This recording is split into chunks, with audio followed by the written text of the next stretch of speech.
नमस्कार प्रिय मित्रों, मैं मुकेश शर्मा आपके समक्ष में उपस्थित हुए हैं ज्योतिष के नए रोचक चीज के साथ। प्रिय मित्रों, कुंडली का फलादेश करते समय, ग्रहों का रिजल्ट निकालते समय, किसी कुंडली का भाव का परामर्श करते समय हम कुंडली में क्या देखते हैं कि कुंडली का जो भाव होता है, भाव भावपति भाव कारक, उसकी स्थिति देखते हैं कुंडली में कैसी है। यानी भाव भावेश और उस भाव का कारक को देखते हैं, उसकी प्लेसमेंट कुंडली में कैसी है, उसी से निर्धारित करते हैं कि कुंडली का कोई भाव निर्बल वाली स्थिति में आता है या बलवान वाली स्थिति में आता है।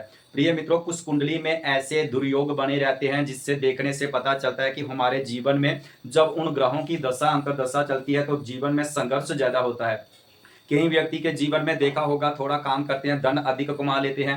कई व्यक्ति देखा कि आप पूरे दिन भर काम करते हैं लेकिन धन की उनके ऊपर कृपा नहीं रहती है। तो क्या कारण होता है, कुंडली में कौन से योग बने होते हैं जिससे वह धन भोक्ति मान सम्मान पद प्रतिष्ठा हमेशा कृपा बनी रहती है। प्रिय मित्रों, कुंडली का फलादेश करते समय हम क्या देखते हैं, सबसे पहले जो स्थिति कमजोर वाली होती है वह देखते हैं कि कोई ग्रह कुंडली में नीच राशि में ना हो। उसके बाद देखते हैं कि वह ग्रह अस्त तो नहीं है, या किसी पावकर्त्री में नहीं है, कहीं शत्रु राशि में तो है।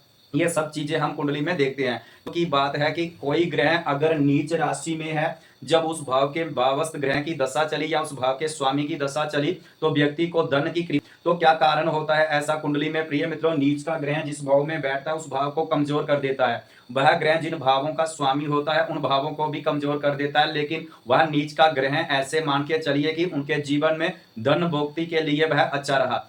प्रिय मित्रों, कुंडली का फलादेश करते समय आपको पहले भी बताया गया कि सिर्फ एक पैरामीटर मिलने पर, यानी एक कोई सूत्र मिल जाए, उसके ही डायरेक्शन पर नहीं चलना है कि हाँ वह भाव पीड़ित है।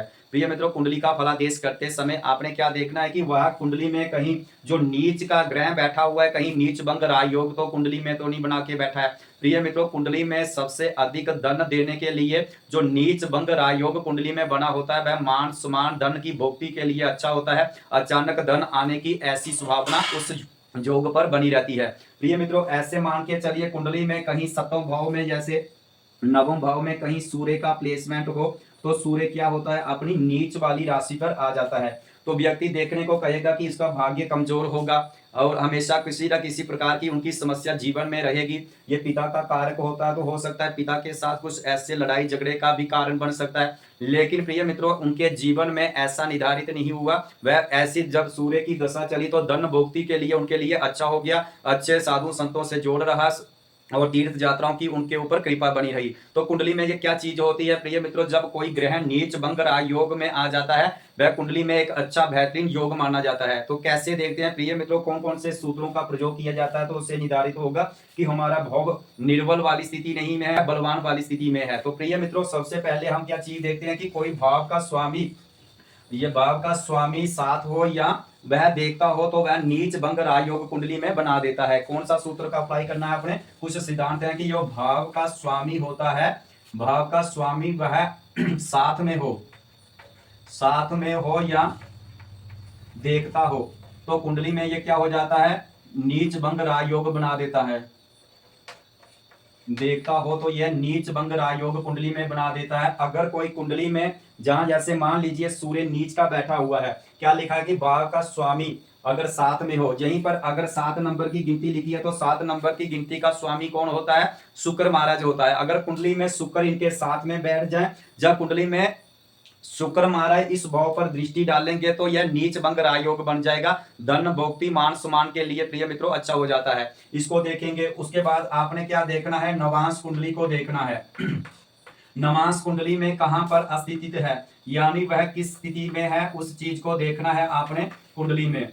दूसरा पैरामीटर आपने ये भी लगाना है। तीसरा पैरामीटर देखना है कि कोई ग्रह अगर नीच राशि में हो, नीच राशि का स्वामी अगर उच्च राशि में हो तो भी नीच भंग राजयोग हो जाएगा। आपने तीसरा पैरामीटर कौन सा लाना है, नीच राशि का, जो नीच राशि का स्वामी है तो वह भी नीच भंग राजयोग हो जाता है। नीचस्थ जो ग्रह कुंडली में ग्रह है वह उसका स्वामी लगन में, लगन व चंद्र या केंद्र की श्रेणी में आ जाए तो तब भी नीच भंग राजयोग बन जाता है कुंडली में। ये भी पैरामीटर आपने लगा के देखना है कुंडली में। ये 5 पैरामीटर लगा के जब भी फलादेश करोगे तो प्रिय मित्रों आपने ये सब चीजें देखनी है कुंडली में। जैसे मान लीजिए कुंडली में यहाँ पर 12 नंबर की गिनती है, पहले पैरामीटर पर आ जाते हैं। कुंडली में क्या देखना है आपने, लगन में देखिए कि कौन सी गिनती पड़ी हुई है। बुध महाराज कहाँ बैठे हुए हैं, अपनी नीच वाली राशि में बैठे हुए हैं। और जहां 12 नंबर की गिनती का स्वामी कौन हुआ प्रिय मित्रों, यहीं पर आपको लिख के दे देते हैं। जैसे 1 नंबर और 8 नंबर की गिनती का स्वामी कौन हुआ, मंगल महाराज। और उसके बाद 2 नंबर 7 नंबर की गिनती का स्वामी कौन हुआ, शुक्र महाराज। उसके बाद 3 नंबर 6 नंबर की गिनती का स्वामी कौन हुआ, बुध महाराज। उसके बाद 4 नंबर की गिनती का स्वामी कौन हुआ, चंद्र महाराज। 5 नंबर की गिनती का स्वामी कौन हुआ, सूर्य महाराज। 9 नंबर और 12 नंबर की गिनती का स्वामी कौन हुआ, गुरु महाराज। उसके बाद 10 नंबर और 11 नंबर की गिनती का स्वामी कौन हुआ, शनि महाराज। तो कुंडली में आपने यहीं से टैली कर लेना कि 12 नंबर की जो राशि पड़ी हुई है वह राशि का स्वामी कौन है, जैसे 12 नंबर की गिनती का स्वामी गुरु महाराज हुआ। अगर कुंडली में गुरु महाराज कहीं लगन में साथ होंगे तो वह बुध का नीच भंग राजयोग हो जाएगा। कुंडली में कौन सा योग बनता है, नीच भंग राजयोग, नीच भंग राजयोग। तो ये योग सबसे बेहतरीन होता है धन भोक्ति मान सम्मान पद प्रतिष्ठा के लिए प्रिय मित्रों, ये अच्छा माना जाता है। अगर कुंडली में यहीं पर बुध महाराज नीच राशि में है, अगर गुरु महाराज साथ में बैठ जाएंगे तो ये नीच भंग हो जाएगा। धन भोक्ति मान सम्मान पद प्रतिष्ठा के लिए यह अच्छा होता है। कार्य में बिजनेस में धन की कृपा बनी रहती है जो कुंडली में नीच भंग राजयोग बना हो। दूसरा योग देखिए कि भाव का स्वामी देखता हो, या से भाव का स्वामी देखता हो। यहीं पर अगर मान लीजिए गुरु महाराज साथ में ना भी हो, गुरु महाराज अगर कहीं लगन से सातवें भाव पर हो या सातवीं दृष्टि जहां पर पड़ती होगी वहां पर अगर गुरु का प्लेसमेंट होगा तो तब भी नीच भंग राजयोग हो जाएगा। यहीं से गिनने पर देखिए 1 2 3 4 5 6 7, अगर कुंडली में यहीं पर गुरु महाराज विराजमान होंगे तो भी यहाँ पर नीच भंग राजयोग कुंडली में बनेगा। ये दूसरा आपने सूत्र लगा के देखना है। पहले देखना कि भाव का स्वामी अगर साथ में हो तब भी आपको यह नीच भंग राजयोग बन जाएगा। प्रिय मित्रों, हमेशा कुंडली में जो राजयोग बनते हैं, जैसे पंच महापुरुष राजयोग कुंडली में बनते हैं, वह बेहतरीन फल देते हैं। जीवन का मान सम्मान पद प्रतिष्ठा ऊंचाइयों तक लेके जाने वाले वह पंच महापुरुष राजयोग बनते हैं, जो मंगल से बनता है, बुध से बनता है, गुरु से बनता है, शुक्र से और शनि से बनता है। तो यहीं पर अगर दूसरा योग यह होते हैं कि यह नीच भंग राजयोग होते हैं। इनमें क्या लाभ होता है, अचानक धन व्यक्ति के पास आता है, काम थोड़ा करते हैं धन अधिक आता है, यानी वहीं कहीं जाते हैं तो अचानक मान सम्मान पद प्रतिष्ठा ऊंचाइयों तक चले जाते हैं। तो यह कुंडली में जो नीच भंग राजयोग बने होते हैं ये सबसे बेहतरीन माने जाते हैं धन भोक्ति के लिए। लेकिन जिस भाव में बना गया, जिस भाव में ऐसी स्थिति होती है उस भाव के फल को कमजोर कर देंगे। हालांकि इसकी उपेक्षा आप रखिए कि वह नीच भंग राजयोग अपने कारकत्व को कमजोर नहीं होने देते, यह चीज का आपने ध्यान रखना है। दूसरा क्या देखना है, नवांश कुंडली में देखना है कि ग्रह कैसी स्थिति है। जैसे मान लीजिए यहीं पर अगर गुरु कहाँ नीच के होते हैं, 10 नंबर की राशि पर नीच के होते हैं। प्रिय मित्रों, आपको ये सबसे पहले चीज पता हो कि कौन सा ग्रह किस राशि पर नीच का होता है, कौन सा ग्रह उच्च का होता है, कौन से राशि का स्वामी ग्रह रहता है। प्रिय मित्रों, जैसे मान लीजिए यहीं पर अगर सूर्य महाराज कुंडली में, यह चीज देखिए, सूर्य महाराज अगर 7 नंबर की गिनती पर होंगे तो नीच के होंगे। चंद्र महाराज अगर 8 नंबर की गिनती पर नीच के होंगे। अगर मंगल महाराज होंगे 4 नंबर की गिनती पर तो नीच के होंगे। बुध महाराज अगर 12 नंबर की गिनती पर होंगे तो नीच के होंगे। गुरु महाराज अगर 10 नंबर की गिनती पर होंगे तो नीच के होंगे। उसके बाद शुक्र महाराज अगर 6 नंबर की गिनती पर होंगे तो नीच के होंगे। शनि महाराज अगर 1 नंबर की गिनती पर होंगे तो यह नीच राशि पर होंगे, राहु केतु को छोड़ के। ये आपने ध्यान रखना है, यहीं से टैली करना है कि गुरु कौन सी राशि पर नीच के होते हैं, 10 नंबर की राशि पर नीच के होते हैं। अगर गुरु यहाँ पर नीच राशि में बैठे हुए हैं, आपकी जो नवांश कुंडली होती है यानी 9 ग्रहों की जो ताकत होती है वह नवांश कुंडली में होती है।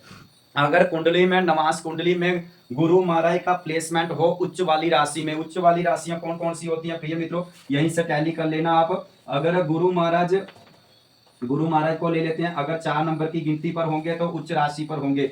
शुक्र महाराज अगर 12 नंबर की गिनती पर होंगे तो उच्च के होंगे। शनि महाराज अगर 7 नंबर की गिनती पर होंगे तो उच्च के होंगे। अगर सूर्य महाराज 1 नंबर की गिनती पर होंगे तो उच्च राशि पर होंगे। सूर्य के बाद चंद्र महाराज अगर 2 नंबर की गिनती पर होंगे तो उच्च के होंगे। मंगल महाराज अगर 10 नंबर की गिनती पर होंगे तो उच्च के होंगे। बुध महाराज अगर 6 नंबर की गिनती पर होंगे तो उच्च के होंगे। उसके बाद गुरु महाराज आगे सूर्य शुक्र शनि राहु महाराज। ये प्रिय मित्रों, आप सबसे पहले बेसिक जानकारी देखिए, उसके बाद जब ये सूत्रों का प्रयोग किया जाता है, ये सब चीजें आपको माइंड में हो तभी आप कुंडली का फलादेश कर पाओगे। अन्यथा आप जितनी मर्जी कुंडली देख ले, लेकिन जब ये सूत्रों का प्रयोग नहीं कर पाओगे तब तक आप कुंडली का फलादेश नहीं कर पाओगे। ये लिखी हुई है, 8 नंबर की गिनती का स्वामी मंगल, 2 7 का शुक्र, 2 3 और 6 का बुध, 4 का चंद्रमा, 5 का सूर्य, 9 और 12 की गिनती का गुरु और 10 और 11 नंबर की गिनती का स्वामी शनि महाराज हो गए। वहीं पर सूर्य 7 नंबर की गिनती पर नीच के हो जाते हैं। चंद्रमा वृषभ राशि पर नीच के होते हैं। मंगल कर्क राशि पर नीच के होते हैं। बुध महाराज मीन राशि पर नीच के होते हैं। गुरु महाराज मकर राशि पर नीच के होते हैं और शुक्र महाराज कन्या राशि पर नीच के होते हैं। शनि महाराज मेष राशि पर नीच के होते हैं। यहीं पर गुरु महाराज कर्क राशि पर उच्च के हो जाते हैं, शुक्र महाराज मीन राशि पर उच्च के हो जाते हैं, शुक्र महाराज शनि महाराज जहां पर तुला राशि पर उच्च के हो जाते हैं, सूर्य महाराज मेष राशि पर उच्च के होते हैं, चंद्रमा वृषभ राशि पर उच्च के होते हैं और मंगल महाराज मकर राशि पर उच्च के होते हैं, बुध महाराज कन्या राशि पर उच्च के हो जाते हैं। तो प्रिय मित्रों, कुंडली का फलादेश करते समय आपने ये सब सूत्रों का प्रयोग करके देखना, फिर ये पता चलेगा कि कुंडली में कोई नीच भंग राजयोग बना हुआ है या हंस नाम का राजयोग बना हुआ है या मालव्य नाम का राजयोग बना है या सस नाम का राजयोग बना है। जब हम सब सूत्रों का प्रयोग करते हैं तो इसी से निर्धारित होता है कि हमारी कुंडली किस तरह से बलवान है या निर्बल वाली स्थिति में है। तो प्रिय मित्रों, आपने क्या देखना है कि जैसे यहाँ पर गुरु महाराज अगर नीच राशि में हो, आपकी नमाज कुंडली में अगर वह उच्च वाली राशि पर गुरु महाराज विराजमान होंगे तो तब भी आपका कुंडली में नीच भंग राजयोग बन जाएगा। तो आपने यह ध्यान रखना, जैसे यहाँ पर 4 नंबर की गिनती है तो यहाँ पर मंगल महाराज बैठे हुए हैं। अगर जहाँ 4 नंबर की गिनती का स्वामी कौन होता है, यहाँ से देखिए यहाँ पर चंद्र महाराज होते हैं। अगर कहीं कुंडली में चंद्रमा जहां पर होंगे तो यह मंगल का नीच भंग राजयोग बन जाएगा। उसी तरह आपने कुंडली में यहाँ पर 7 नंबर की गिनती लिखा है, सूर्य नीच का है, तो 7 नंबर की गिनती का स्वामी कौन होता है, शुक्र महाराज। अगर कुंडली में यहीं पर शुक्र होंगे तो सूर्य का नीच भंग राजयोग बन जाएगा। तो प्रिय मित्रों, कुंडली का फलादेश करते समय आपने ये देखना कि कोई नीच भंग राजयोग बना है तो वह धन भोक्ति के लिए अच्छा हो जाएगा, लेकिन उस भाव के नीच का ग्रह वह फल नहीं दे।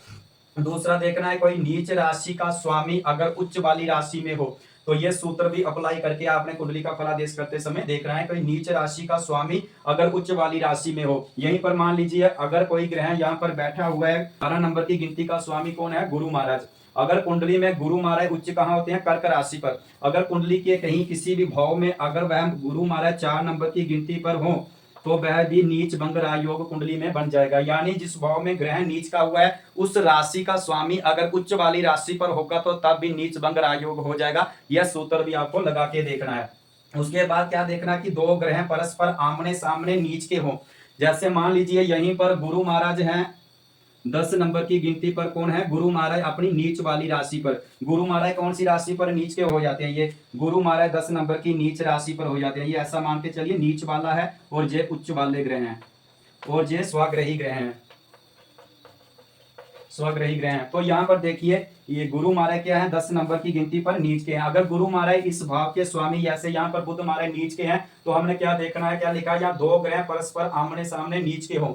जिस भाव का परामर्श करें या फलादेश करें उस भाव का स्वामी अगर कहीं नीच राशि में है और उसकी यहाँ पर 7वीं दृष्टि पड़ेगी, उस भाव का भी स्वामी अगर नीच का होगा तो ये बेहतरीन राजयोग बना देगा, नीच भंग राजयोग। जैसे यहाँ पर कौन सी गिनती लिखी है, 10 नंबर की गिनती है तो यहाँ 11 12 1 2 3 4। अगर यहाँ पर 4 नंबर की गिनती है तो 4 नंबर की गिनती पर कौन सा ग्रह नीच का होता है 4 नंबर की गिनती का जो मंगल महाराज क्या होते हैं, नीच के होते हैं। अगर कुंडली में यहाँ पर मंगल अगर नीच राशि में होंगे तो तब भी इसका नीच भंग राजयोग हो जाएगा। ये सबसे बेहतरीन राजयोग कुंडली में बन जाता है। तो प्रिय मित्रों, कुंडली का फलादेश करते समय आप इन चीजों को जरूर देखिए और इसी से निर्धारित होता है कि कुंडली हमारी बलवान वाली स्थिति है या निर्बल वाली स्थिति है। सिर्फ एक सूत्र मिलने पर आप कुंडली का फलादेश नहीं कर पाओगे। हाँ कि उस ग्रह की दशा चल रही है तो नीच का बैठा है, लेकिन वह अगर नीच भंग होगा तो उस दशा में उसको धन काफी आएगा, मान सम्मान, उसका बिजनेस अच्छा चलेगा, जीवन में ऐसा मान के चलिए कि उसको भोक्ति धन के लिए अच्छा हो जाएगा।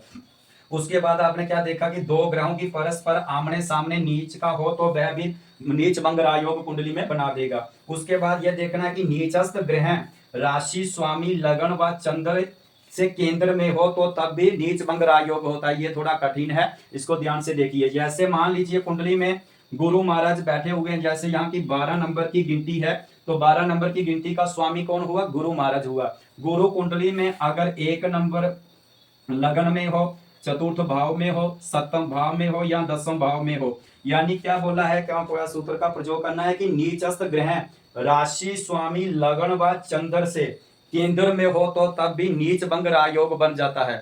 प्रिय मित्रों, जैसे यहीं पर अगर बुध, प्रिय मित्रों अगर कुंडली में यह बुध महाराज गुरु महाराज अगर केंद्र में हो, यहीं पर गिनने पर अगर लगन में हो तो तब भी नीच भंग हो जाएगा। अगर चतुर्थ भाव में होंगे तब भी नीच भंग हो जाएगा। अगर सप्तम भाव में होंगे तब भी नीच हो जाएगा। अगर 10वें भाव में होंगे तो तब भी नीच भंग राजयोग हो जाएगा।